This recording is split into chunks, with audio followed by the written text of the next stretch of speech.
Muy buenos días, queridos oyentes. Nuevamente nos encontramos en el Centro de Estudio Hogar Mi Refugio y queremos en esta ocasión compartir el tema número 5 de Profecías de Esperanza, llamado el verdadero anticristo. Pero como es nuestra costumbre, antes de empezar, les invito para tener una palabra de oración. Oremos. Bendito Padre y amado Dios que estás en el cielo, te damos gracias, Señor, por la vida y por todo, Señor, cuanto provees. Queremos en esta hora, Señor, estudiar tu palabra. Por eso buscamos, Señor, tu presencia, para que el Espíritu Santo sea dominando nuestras mentes y nuestros corazones, para poder entender y asimilar tu palabra en nuestras vidas. Gracias, Señor, porque nos escuchas, y todo esto lo pedimos en el nombre de Cristo Jesús. Amén. Bueno, queridos oyentes, como les comentaba, el tema se titula El verdadero anticristo. Dice el estudio de la siguiente manera. El 17 de agosto del año 1888, un habitante de East End, un barrio pobre de Londres, encontró el cadáver de una prostituta llamada Martha Turner. Fue la primera de 5 víctimas de una serie, todas prostitutas de los bares de la zona. La última fue asesinada el 9 de noviembre de 1888. La policía de Londres se enloqueció, sobre todo porque el asesino se atrevió a dar información de sus crímenes a la Agencia Central de Noticias, identificándose como Jack el Destripador. Al parecer estaba seguro que nunca lo iban a descubrir, y efectivamente así ocurrió. El inspector que dirigía las investigaciones renunció y el destripador desapareció. El diablo, al igual que ese asesino, al parecer está convencido de que nunca será desenmascarado. Pero es solo su condición, porque realmente su historia está llegando a su fin. El interés de la gente acerca de lo que nos depara el nuevo milenio podrá ser la clave que estaba faltando para que los seres humanos descubran en el Apocalipsis los engaños de Satanás. Interés del diablo para engañar.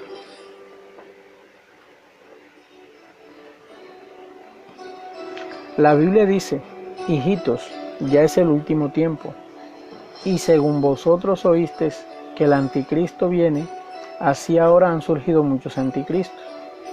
Por esto conocemos que es el último tiempo. Esto lo dice Primera de Juan, capítulo 2, versículo 18. Juan nos está hablando de no un solo, sino de muchos. La palabra anticristo se deriva del griego anticristos. Está compuesta por el prefijo anti, que significa en contra de o en lugar de, y histros, que significa Cristo. Satanás realiza actos, está en contra de Cristo y al mismo tiempo pretende usurpar su lugar. Para ello usa muchos instrumentos y disfraces. Por ello no podemos hablar de un solo anticristo, sino de muchos que luchan por usurpar la soberanía de Cristo. Hay dos formas de ponerse en contra de alguien. Una, atacándola y persiguiéndola. Y la otra, distorsionando su carácter, es decir, proyectando una falsa imagen de esa persona, haciéndose pasar por ella y usurpando su lugar. San Juan nos dice que los anticristos o las personas que perseguirían tratarían de suplantar o distorsionar el carácter de Cristo. Saldrían del corazón mismo de la iglesia cristiana, lo que nos muestra que es un poder religioso. Esto lo podemos encontrar en 1 Juan, capítulo 2, versículo 19. Y Pablo así lo afirma cuando dice: porque estos falsos apóstoles, obreros fraudulentos, que se disfrazan de apóstoles de Cristo. Y esto no es sorprendente, porque el mismo Satanás se disfrazará de ángel de luz. Así que no es extraño si también sus ministros se disfrazan de ministros de justicia. Segunda de Corintios, capítulo 11, versículos 13 al 15.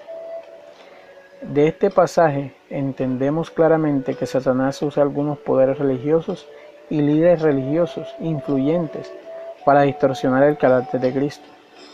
Por lo tanto, aunque le resulte doloroso a muchos, podemos llegar a descubrir que mientras creíamos sinceramente que estábamos sirviendo a Dios, perteneciendo a un movimiento religioso, en realidad estábamos sirviendo al enemigo de Dios. Esto es terrible y merece el más serio de los análisis. Juzgue por usted mismo, con la Biblia en la mano, la siguiente información. El sueño de Daniel. Vamos a dar un vistazo al capítulo 7 del libro de Daniel, donde se presentan desde otro punto de vista los 4 grandes imperios impuestos en el capítulo 2 del libro de Daniel. Vuelve a escuchar el tema número 3 de esta serie. Tan solo que en el capítulo 7 de Daniel se cubre el mismo periodo de tiempo y se revela el surgimiento en Europa del verdadero anticristo. Por favor, lea todo el capítulo 7 del libro de Daniel en la Biblia. Este capítulo relata que era de noche y Daniel estaba recibiendo un sueño de parte de Dios. Es un sueño impregnado de símbolos que deben ser interpretados. Veía yo en visión de noche, y he aquí que los 4 vientos combatían de la gran mar. Daniel capítulo 7 versículo 2. ¿Cuál era el resultado de esas luchas? Veamos. Y 4 bestias grandes, diferentes la una de la otra, subían del mar. Esto lo dice Daniel capítulo 7 versículo 3.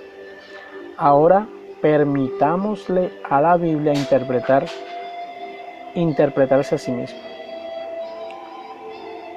¿Qué significa la bestia? ¿Qué simboliza? Dice que simbolizan reinos y reyes. Estas 4 grandes bestias son 4 reyes que se levantarán en la tierra. Ver el versículo 17 del capítulo 7 de Daniel. ¿Qué son los vientos o qué simbolizan? Dice que simbolizan luchas, guerras, conmociones. También, para más información, ve a Jeremías capítulo 25, versículos 31 al 33. Y Jeremías capítulo 49, versículos 36 al 37. Es evidente por la misma visión que los vientos denotan luchas y guerras. Como resultado del combate de los vientos, los reinos se levantan y caen. Ahora, ¿qué simbolizan las aguas? Simbolizan muchedumbres, pueblos, naciones. Las aguas que has visto son pueblos, muchedumbres, naciones y lenguas. Esto lo podemos constatar en Apocalipsis capítulo 17 versículo 15. Ahora vayamos a los símbolos de las 4 bestias. El león dice que simboliza a Babilonia con su rey Nabucodonosor, como en la cabeza de oro de la estatua. Desde el año 605 a.C. al 538 a.C. El oso simboliza a Medo-Persia, igual que los brazos y los pechos de plata en la estatua del capítulo 2, desde el año 538 a.C. al 331 a.C. El leopardo simboliza a Grecia, que gobernó el mundo desde el año 331 a.C. hasta el 168 a.C. La 4ª bestia dice que simboliza un 4º reino en la tierra, el cual será diferente a todos los otros reinos, y a toda la tierra devorará, trillará y desmenuzará. Esto lo dice Daniel capítulo 7, versículo 23. Esta bestia representa a Roma imperial cuando está bajo el poder de los Césares.